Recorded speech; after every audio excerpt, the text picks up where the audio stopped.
Two-time. Welcome back to Big Dogs Gotta Eat YouTube. Hope y'all enjoyed the last ep of our live fantasy football draft. How'd you guys do week one? Alright, I guess we'll get started with E10. I went 3-1. We both took L's in week one. You put the 1 in 3 in 1. Are you finished? I mean, I won by George came away with a W. But we're gonna go over a little week one. Oh yeah, show the belt. George is sporting his championship belt from last season. That's pretty. That's close to you're gonna get later. Ooh, I want okay. that belt so fucking bad. So today we're gonna do a little recap of week one. You know, run through all the games. What all the games. Oh shit. We'll skip some games if they suck. Like we'll probably skip the Giants game, for instance. There was nothing to see there. No, but we'll run through week one. Fantasy implications, all that shit, and what to look forward to in week dose. Boom. Okay. Week Derek Cheater. Week. Oh, I like that. Week. Little DJ. Cheater.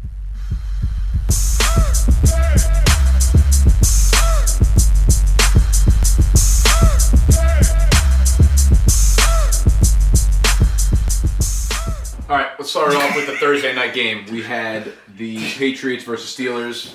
Tom Brady's return to the field. Yeah. He lit the field on fire. I mean, I don't know, stuff that I guess people didn't really look at pre-hand. I guess you can look at D'Angelo Williams. Great game. Turn back the clock. Yeah. He's got one more game, so he's not picked up. Yeah, he put up over 120, 25 total yards, I think. So if you're looking for an RB2 or a flex, I think D'Angelo's the guy there. He got 21 carries, so you know they're using him as a bell cow, you know, for while Le'Veon's gone. For one more week. For one more week. On the Patriots side, we didn't see anything we didn't already know about. Gronk, Edelman. Gronk's a monster. Edelman catches everything. Brady's a beast. Yeah, let's move along. Oh, Deion Lewis. He was Deion Lewis, yeah, but LeGarrette comes back this He comes week, back, so. but you know we haven't seen that. Yeah, He'll probably get cut, so don't worry about it. yeah, I'm surprised Bill didn't cut him the next day. I ain't saying to play him. I'm just saying we haven't seen that. He looked good. Yeah, I mean, if you're in a deeper league, PPR league, Deion Lewis could eventually take over that like Shane Vereen role. So he's someone you could stash. Move to the Packers Bears. Jay Cutler looked like shit, What else is fucking new? which in turn made Alshon Jeffrey look like shit. Yeah, he ended up with an okay game PPR. Eddie Royal. Eddie Royal Royal didn't. sucked. Thanks a lot. Imagine you started Eddie Royal over Keenan Allen last week. Imagine you started Eddie Royal God, over you Keenan be an Allen. idiot. I had a hunch. I had a hunch. Okay. He did get 4 red zone targets.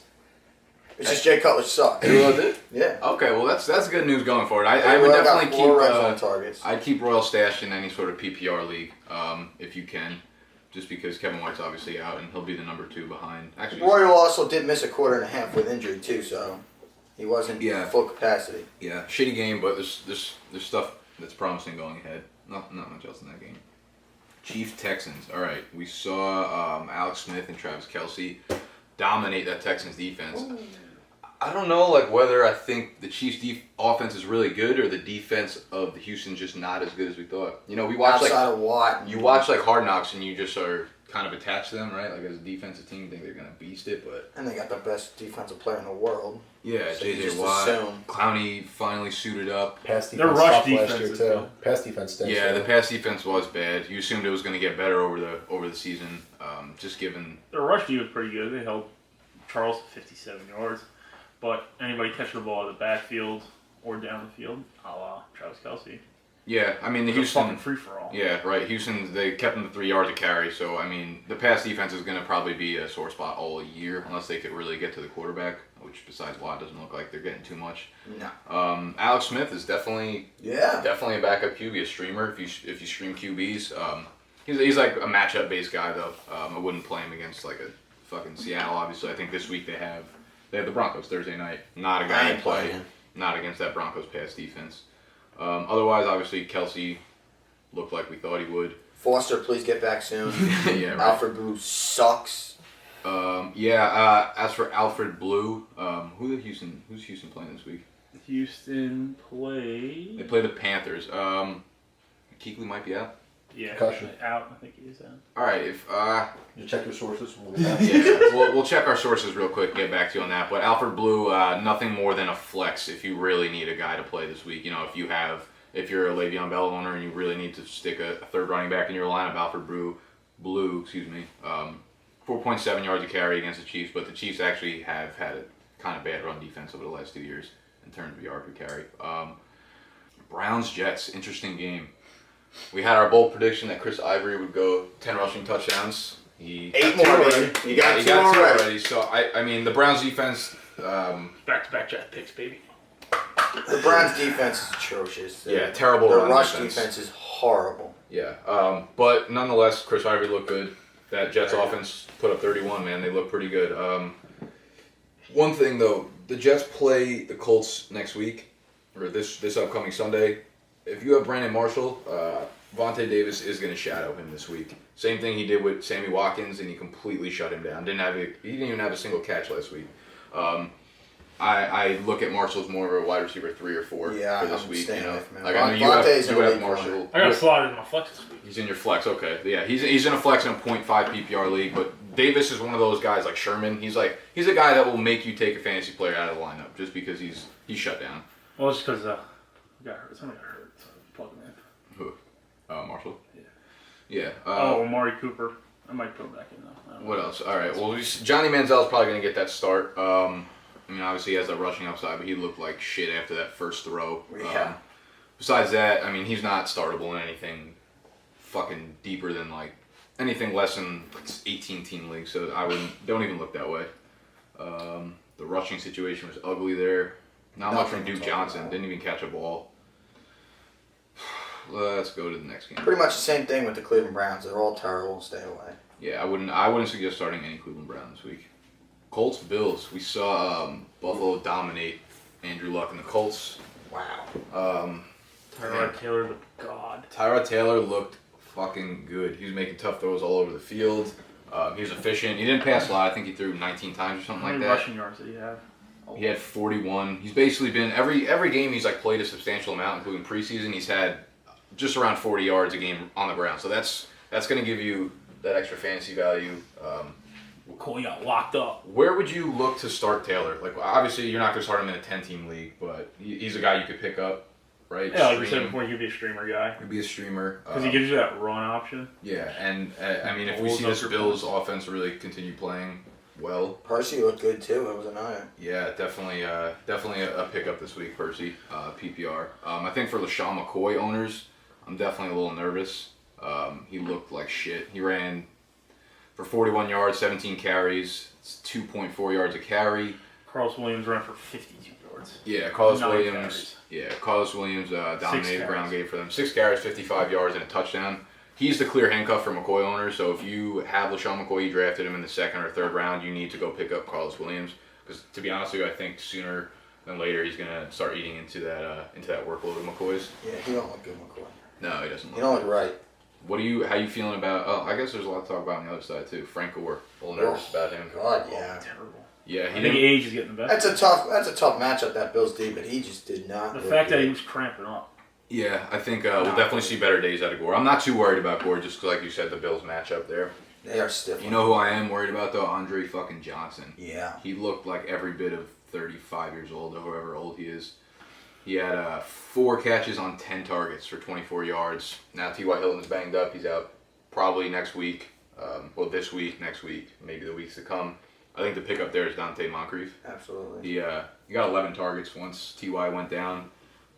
He caught a touchdown, and then the Colts play. Who the Colts play this week? The Jets. They play the Jets, so more likely than not, Revis is going to be all over Andre Johnson, freeing up Moncrief. So I think he's the play there. He's going to flirt with double-digit targets again next week. I think Philip Dorsett's an interesting flyer in deeper PPR leagues too, as a speedster.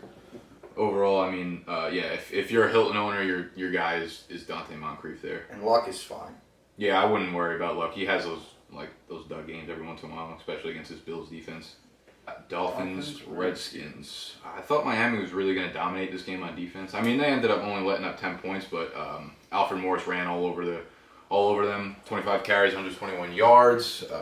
That he did. He's just an underrated back, man. He's been his whole career. He's going to get the job done. People were worried about Matt Jones coming in, taking a little bit of the workload. It didn't really happen. 25 to 6 carries there. Yeah, so. Nothing to worry about there. Jordan Reed looked pretty good too. I had him on my bench. It was a good bench call. Morris? Yeah, I mean, standard he did well, 121, but I mean, if you're in a PPR, that hurts him a little bit. I'm benching him again this week too. Morris? Playing St. Louis. Okay, St. Louis, that's tough. As for Miami, basically everything we thought was going to happen didn't happen. Yeah. I thought they were going to be like a big explosion of a passing offense. I mean, Tannehill finished efficiently, 225 yards and a score. Their rushing offense was not there. Jarvis Landry got a boatload of catches though. Mm-hmm. 8 grabs, 53 yards. Yeah, nothing we didn't really see coming with PPR plays, but I think something interesting in this game, like you just said, Jordan Reed. If you need a tight end, if you stream a tight end, I think Jordan Reed's your guy there. He's like a Jordan Reed, Ladarius Green. He's one of those super athletic. Yeah, he's one of those super athletic tight ends that he just can't stay healthy. But when he is healthy, he puts up tight end 1 numbers. Especially with what's his name? Kirk Cousins. No, going down. Who went down the preseason? Oh right, Deshaun Jackson. No, they're other. Oh well, Niles Paul went down the preseason. He's gone. Now Jackson's gone. Reed's gonna get all Deshaun Jackson's out for a couple looks. weeks. Yeah, so Jordan Reed, he had a team high 11 targets. That's honestly when Jordan Reed is the only tight end in the game that's around what he averages for the Redskins. So if you need a guy PPR, you need a guy standard. Jordan Reed's a guy that he's going to get a ton of looks there. So even if it's checkdowns, he's getting a ton of looks. So he's someone to keep on your tight end radar. Is all he does. And for the record, I mentioned Jordan Reed, not George. Great mention. Panthers, Jaguars. This is pretty fucking ugly. Ted Ginn, sleeper. Ted Ginn. This guy was going with Ted Ginn in the last round of all of his drafts. Led the team in receiving yards last week. That's all I'm gonna say. 57. He did. 54. Wow. 54. Suck my balls, bitches. That's how abysmal many targets? that game. 7. Most targets on the team as well. More than their all-star tight end, Greg Olsen. Suck my Yeah, balls. big dud there. What do you think that was? I mean, he had a touchdown called back. He did, but he only got 3 He targets. only got 3 targets. I think Jacksonville looked to shut him down. Yeah. I think Jackson has an underrated defense. They have an With, underrated defense, who's definitely. that linebacker they got from Paul Posluszny. Paul Posluszny? He's From like Penn their State? stud. Yeah, that's him. Greg Olsen, yeah, you said 3 targets, but he also did get a touchdown called back that should not have been called back. If you were one of those guys that took Devin Funchess in the later rounds, I think he's safe to drop. 1 catch, 9 yards. Ted Ginn Jr. is your guy. No one on Carolina is your guy. Literally. Jacksonville. Wait till Interesting. Walk of the century. Rashad Jr. catches touchdown pass. Rashad Green had Walk of the century. 13 targets. He caught 7 balls for 28 yards. That's epic. Carolina against the abysmal Houston Texans defense. Ted Ginn Jr. grabs a TD. You heard it here. Lock of the century. I can't wait till he scores. Allen Robinson, 1 catch, 27 yards, and 6 targets. What do you make of that? He's a guy that went pretty high. I liked him a lot. That was I really, did. I grabbed him in a lot of leagues. That was discouraging. That was discouraging.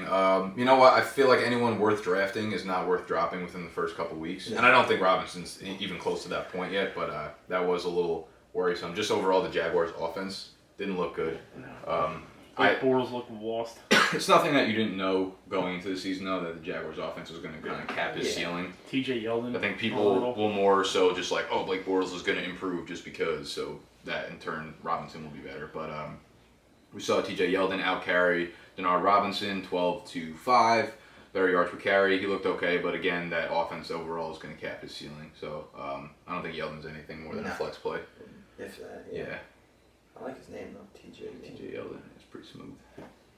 Seahawks Rams. Oh. This was an interesting game. Battle of 2 of the best defenses, or were the best defenses. Hammer the over. Anyone who took, I think the over was 40 points. Like 39 and a half. You had it by like halftime. Yeah, for real, you did have it almost by halftime. Special teams, good lord. Yeah, so let's see. Tyler Lockett brought another fucking pump back to the crib, and I don't know. What do you? Well, I had the Seattle defense, and they scored me 19 points, but not the way I expected the Seattle defense to score me 19 points. Yeah. I had a pick 6 and a punt return for a touchdown. That's an interesting dynamic. They're already the best fantasy defensive team, and then when you add in most leagues play like defensive special teams together, so now you got a guy like Lockett who's I think he's a lock for 4 return touchdowns this year. Easily.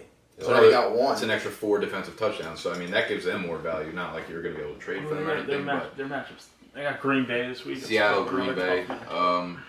Seattle's defense didn't look great, but I don't know. They'll get it together. They're still missing Cam too, so. Yeah, Jimmy Graham got his 8 targets, but also St. Louis is great against tight ends, so I didn't expect much there. Brian Quick was a healthy scratch. He was a guy that a lot of people had hyped up coming into the year because he did so well last season before he got hurt.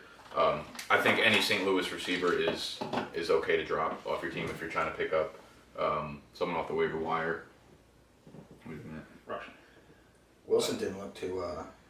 Benny Cunningham was a. Yeah, Russell their Wilson. workhorses. He threw 41 times. You know, that's his career high Really? in this game. Yeah, Wow. 41 times. So I think that's something that that I guess. I mean, he didn't look great, but that's something I guess that's positive going forward for Wilson. They're going to look So to keep throwing it. Yeah. They were playing from behind though. They were playing from behind a lot.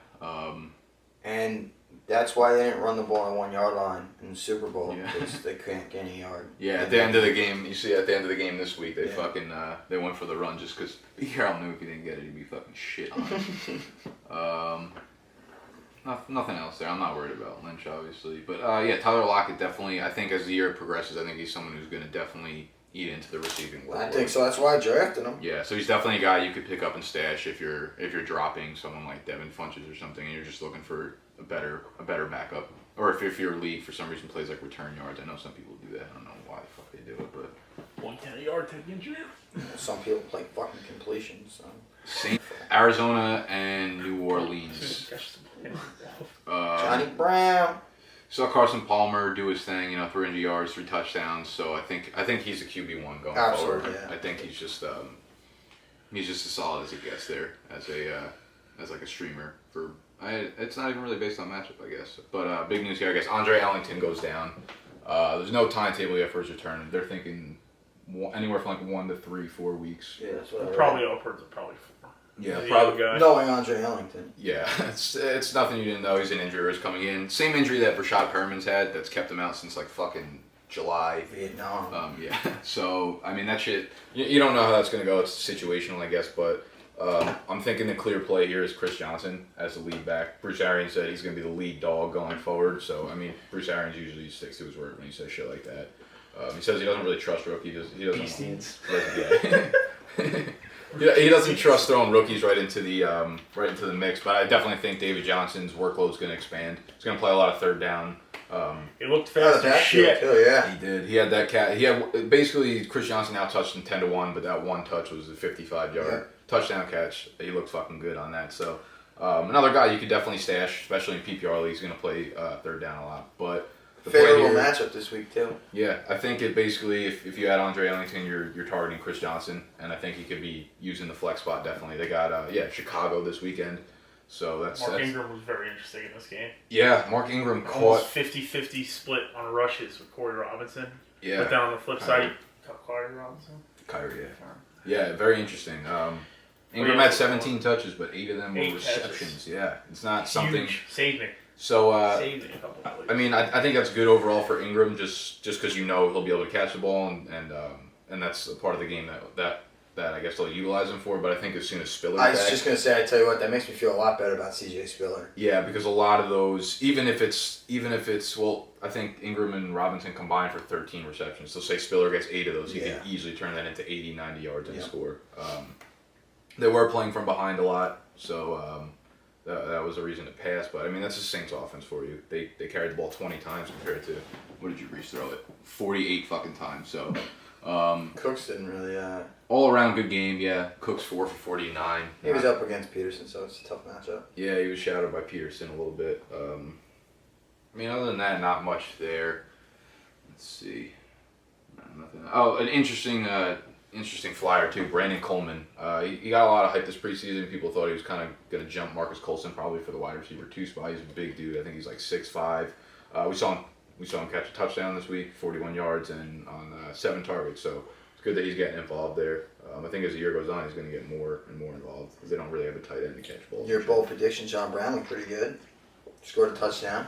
Yeah, John Brown started off on fire. Yeah. He caught like 4 Yeah. 4 for 46. I think that was like all in the first half. Yeah, but he was like dead. He cooled down a lot, but yeah, I think John Brown's gonna produce good numbers all year. I'm not worried about him. I like Fitz too. Michael Floyd sucks, but we already knew that. Yeah, I think that's about all I wanted to see from that game. Lions Chargers. We're not talking about this. All right, so that's just some interesting stuff here. A lot of good stuff. Let's start with the running backs. We saw Abdullah out-touch Joyke Bell. He played in front of Theo Riddick on third downs. Abdullah's the guy there, man. It's not something we haven't said all off season, but now we actually saw it in game time, and he's ready to go. He is. So he's nasty. He's an RB2 every format. He's going to get his carries, he's going to get his receptions, and he'll probably score upwards of 8 to 10 touchdowns on the year. As for San Diego, Melvin looked good for, I guess, the holes that were created for him. There's not much there going in the San Diego rushing offense, but the story there is Danny Woodhead. Goal line all day. Yeah, so I read a stat this morning. Danny Woodhead had 6 red zone rushes to Melvin Gordon 0. He also had 2 red zone receptions to Melvin Gordon 0. So when they get down there, it's clear the coaching staff trusts Woodhead over Melvin. 15 catches for Keenan Allen. Yeah.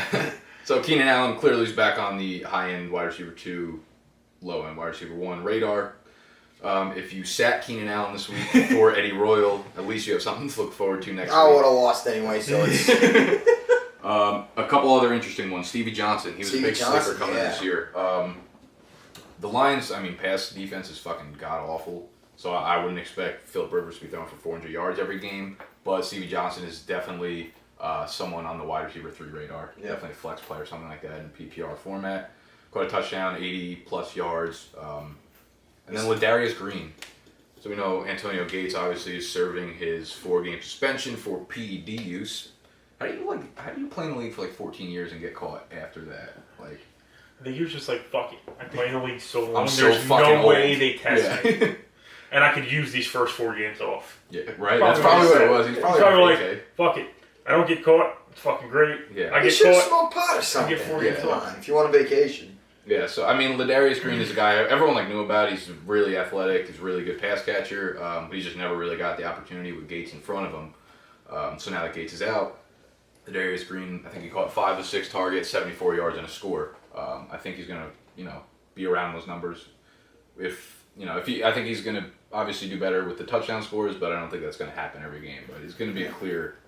He'll get his targets. Yeah, he'll be a clear point of that passing offense. So. If you're looking for a tight end, you like to stream tight ends. I think he's top 10 definitely. Him and Jordan Reed are 2 guys that pick up. I put him in the waiver form. I didn't get him. You didn't get him? No. Who got him in our league? I don't know. I didn't put too much money on him. Fucking like $6. I'm sure. Went for like $6. Spent a lot on that Ravens D. I knew everybody was going for him, so I said fuck it. I only put $4 on him. I knew I wasn't gonna get him, but yeah, I'm straight with that. But I got Chris Johnson, D'Angelo Williams. I spent 40 combined between both of them. All right, Titans Bucks, the battle of the 1 and 2 overall pick. What's your takeaway? Mario looked good. He looked really good. He already looked good. The Bucks. Dennis Winston looked like a fraud. Yeah. Too much butter on his fucking crab legs. So, Mariota looked good, but I'm not ready to. I'm not ready to fucking. He's not going on rules. No, I don't. I guess you could pick him up as your backup quarterback, but I just think that was more of a product of maybe the hype around the game or just the defense of the Bucks in general. I really don't see Mariota throwing. He only had 16 attempts. Yeah, so that's something. True, I didn't even realize that. 13 for he got AFC Player of the Week. Yeah, well, because he had a perfect QBR. Mm-hmm. Bishop Stanky looked good. Bishop Stanky. But Terran West got almost all of the goal line carries there in his first week. He didn't get the fuck in, but he got him. Interesting. Sankey, the guy that everyone kind of wrote off after a bad rookie season last year. He averaged 6.2 yards a carry this game, 12 for 74 and a touchdown. He caught 2 balls for 12 yards. He didn't look bad either. He got some. No, he looked pretty good. I think having Mariota under center is going to benefit him. That usually anyone who's got a running quarterback under center, it always helps the running backs. I think Sankey's an interesting play. I also want to see him do it against a legit defense. Too, so who's the number 1 wide receiver over there in Tennessee? There, he got 100 yards. Kendall Wright. We got 101 yards of a touchdown last week. You're a fraud. I'm not a fraud. Oh, what's the name of the Bucks tight end? He had Austin Seferian-Jenkins. Austin Seferian-Jenkins, another guy on the sleeper radar. 5 receptions, 110 yards, 2 touchdowns. But Mike Evans not in. The Bucks were also down like 30-0 in 5 minutes into the game. Yeah. So basically, Jameis was chucking balls up left and right. Yeah, he had every opportunity. I'm always a fan of tight ends and rookie quarterbacks, so I always think of them as a safety blanket. I agree. Same thing with Delaney Walker had a good game. Yeah. Well, not a big game, but three reception, 43 yards. He got in the end zone, so that obviously gives you the value there. Again, not many attempts from Mariota, so. He did get hurt a little bit. I think he's going to be good to go, though, for week 2, hopefully. Yeah, I'm comfortable starting Delaney Walker. I'm comfortable starting Austin Sferrin-Jenkins in a 10 or 12-team league. I think if Mike Evans comes back, it boosts. I mean, it hurts Sferrin-Jenkins' ceiling a little bit, obviously. As for Doug Martin, 11 for 52, 4.7 yards a carry. But it's just the fact that they were getting their ass kicked. Right. He's right off the bat, they were down 14 points before they could fucking blink. Yeah. Right. So he's not the pass catching back there, and Tampa Bay's just not a good team overall. So as soon as they get down, he's not going to get the workload. I mean, in games that they win, Doug Martin's going to have to play well for the Bucs to win games. Right. It's like vice versa though too. The Bucs are going to have to throw the ball because they're not good. Yeah. Well, they're going to have to be in games for Doug Martin to be relevant. I think an underrated stat is like looking at the spread of the game. If you're a big favorite, I think the running backs do a lot better. Actually, I was reading an interesting article about that. But yeah, I mean, if Tampa Bay is going into a game as like a 10-point dog, don't expect Martin to get a lot of carries, things like that. So I mean, as of right now, from what I saw, who's the Bucs playing this week? Let's see. Stat guy. The Bucs versus Saints. And they're in New Orleans, so they're going to be losing. They're going to be losing. Minus 10-point spread. Is that what it is? Yeah. Okay, yeah. Exactly what I just said. So the Saints are 10-point favorites there. Expect them to get up pretty big on that shitty offense, and I don't know, like, how much can you really run with Doug Martin when you're down 14, 20 points? You know what I mean? Exactly. You're going to escape the run. So Martin, not a great play this week. They're 10-point dogs. RB2 flex, if going forward, I guess. Bengals, Raiders. Oh, God, this was ugly, too. What do we got here? Tyler Eifert broke the fuck out. 9 for 104 and 2 touchdowns. I really think the only players to own on Cincinnati are Eifert and AJ Green and Jeremy Hill, of course. Dalton, I think, is a good QB2 in matchups week to week. Got a nice hair color. Yeah, great hair color. Disagree. Disagree. I don't really like Gio. I think Gio got not a lot of carries. He had 8 carries, I think.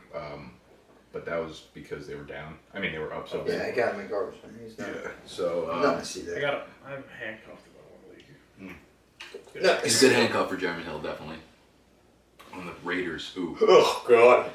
Latavius Murray is just like Doug Martin, kind of how we just explained. Raiders are going to be down a lot, so he's not going to get those rushing attempts. He's going to catch a lot of balls, but I mean, they're not going to be big gains. So I'm a little worried about Murray. So how you feeling about your Amari Cooper pick? Amari Cooper. I still like it. Still on boat. Matt McGloin, quarterback, coming in. I mean, Derek Carr only had 12 attempts before he went down with an injury. And of those 12, I think he targeted Amari Cooper 5 of them, I want to say. You have to ask the stat guy. A stat guy? What? Can we get a 5 confirmation? What do we need? Do you confirm? What? He confirmed. All right. Confirm. So I Stat guy. think Derek Carr and Amari Cooper are going to have something brewing. I mean, Derek Carr's a second-year player, Amari Cooper's a rookie, so they just got to get on the same page with each other. And I think once they do, it's going to be magic. Okay. I'm excited about it. Yeah, I mean, if McGloin's in the game, I think Carr's supposed to be back. Yeah, he is. They said he's totally fine. Okay, so Cooper, you can still trust Cooper as like a flex play. He led the team in targets, so that's obviously something encouraging. But otherwise, I mean, the Raiders team as a whole is not the best. Did you make that bet? The over 5.5 games wins? No. It's a good non-bet. All right, Broncos, Ravens. So it's a battle of the defenses here. God damn, I can't believe we have to redo this. So Peyton Manning looked like shit. Terrible. Awful. So basically he got shut down. 175 passing yards, no touchdowns, interception. And, he was drafted probably the 5th or 6th round, but I think if he struggles again against the Chiefs, who have a good defense, I think you could definitely count him as a week-to-week quarterback rather than an every-week starter. He'd have to be against, good. If he's going against the Seahawks, you're sitting him. If he's going against, like the Bills or a team like that, you're sitting him. It's a big week this week. If he bounces back, it's a big all week. is well. I want to say Peyton's going to do it, but yeah, he was overthrowing receivers, underthrowing receivers. He was throwing ducks. Yeah, he was there was no arm strength at all. Nothing. So, maybe you could chalk that up as the Ravens having a real good D, but I don't know. They weren't great on pass D last year. Let's see. What's more concerning, I think, was not more concerning, but just as concerning is if you pick C.J. Anderson with your first-round pick. I'm a little nervous. I think even in the preseason and this first week, Ronnie Hillman's looked better. Yeah, I didn't like C.J. Anderson going in. Yeah, I don't have him on a single one of my teams. Yeah, because you needed to spend like a top 8 pick, a top 10 pick. If you I was not doing that. Like you. Yeah, no, I wasn't that high on C.J. Anderson going in for this reason because he's never proved it throughout a full year. People underestimate that, like as a running back. But he bruised his toe. They said he's going to be fine for Thursday night. You know what? The Chiefs don't have a great run defense, so I'm not overly concerned about C.J. Anderson. But I'd be nervous if he was my RB1. Absolutely. I'd use him as an RB2. That's okay. If you have Anderson, I'd definitely go handcuff him with Hillman. As for Forsett, not a big game, but I'm not worried about that. I'll definitely chalk that up to a Denver defense because their defense is full of studs. They are really good. I don't think people are going to really be able to run it on them. What's up? The Ravens play. Who do the Ravens play this week? Raiders. Oh, the Raiders. Okay, so I'm confident in Forsett having a big bounce back game. Same with Steve Smith. He was covered by Aqib Talib and Chris Harris all game. So when he goes against the Raiders, I think he's going to get double-digit targets again and should find the end zone probably because he's a freak. I think that's all we got there. And then we'll move to the Sunday night game. Giants, Cowboys. The big news here obviously is Dez. It's the only news. Dez breaking his foot.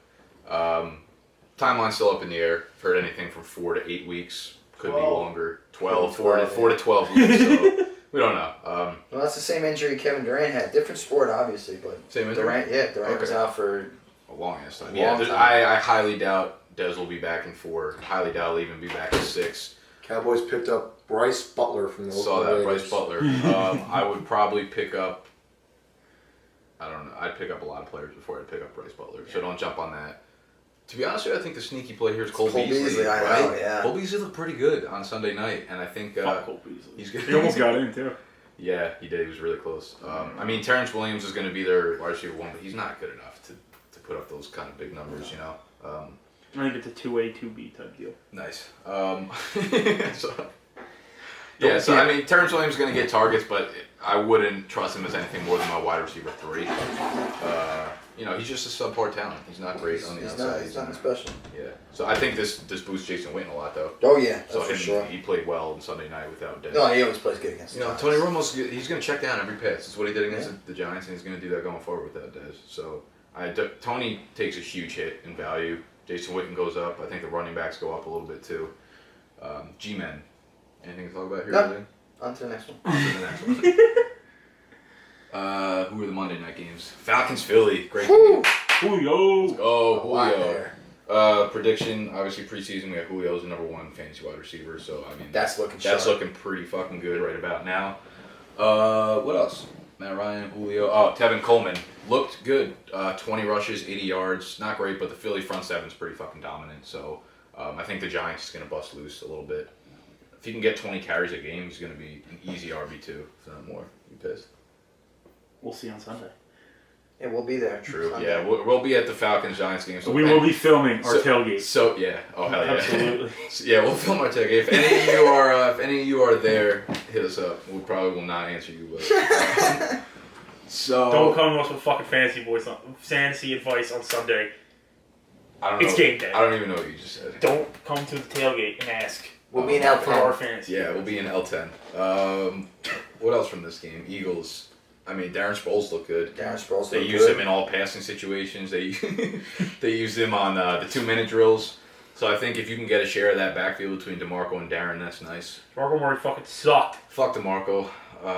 20 yards and 12 carries. And he had 2 catches for fucking 6-yard touchdowns. Yeah, so Savior. that killed me. We got in. That's what. They're going to use him in the red zone, so I'm not really worried about DeMarco Murray. The Falcons' defense looked kind of revamped under Dan Quinn, so they look good. But I don't know. Overall, I guess not much to take away besides I think Tevin Coleman's legit. God. Julio's a beast. Julio's a god. Fuck yeah.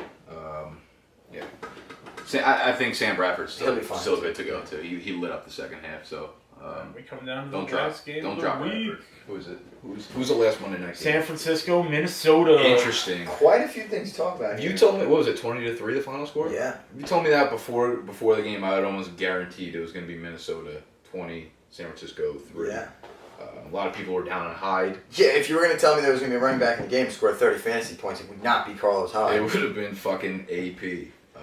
So AP got bottled up, and like I was talking to you about, I think that was more of Norv Turner just really not getting him in the flow of the game. Yeah. Started off the game with 3 fucking pass plays in a row. Makes no sense. You're gonna have AP not even run the ball once on the first fucking drive. Gotta get him the rock. He's ready to go. It's a year off. It's fresh. Yeah, that Niner defense looked pretty fucking good Did. after losing so many people this offseason. But Teddy You know didn't why? look good. Teddy, yeah. I was disappointed to see that. Me too. I think he's gonna bounce back. I think He that will. Vikings offense will bounce back and hold. They should.